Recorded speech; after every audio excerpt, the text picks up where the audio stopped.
एरला येथे 3 दिवसांपासून खंडित वीज प्रवाहामुळे नागरिक संतप्त, मनसेच्या मध्यस्थीने प्रश्न मार्गी।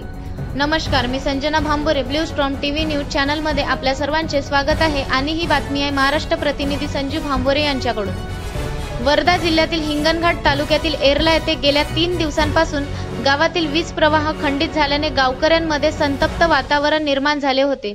दिवस रात्र वीज नसल्यामुळे ग्रामस्थांना प्रचंड त्रास सहन करावा लागत होता। या पार्श्वभूमीवर संतप्त नागरिक, युवक व महिला मंडळी मोठ्या संख्येने गावातील वीज डीपीजवळ एकत्र जमले होते।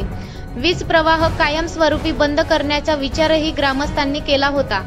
यावेळी संबंधित इंजिनियर व लाईनमॅन यांच्याशी संपर्क साधला असता त्यांनी उद्धटपणाची वागणूक दिल्याने ग्रामस्थांचा संताप आणखीच भडकला। नागरिक डीपी पेटवण्याच्या तयारीत असतानाच महाराष्ट्र नवनिर्माण सेना जिल्हा उपाध्यक्ष जयंत कातरकर यांना घटनास्थळी बोलवण्यात आले। त्यांनी नागरिकांना शांत केले व स्वतःहून संबंधित इंजिनियरशी फोनवर चर्चा करून तातडीने वीज प्रवाह सुरू करून घेतला।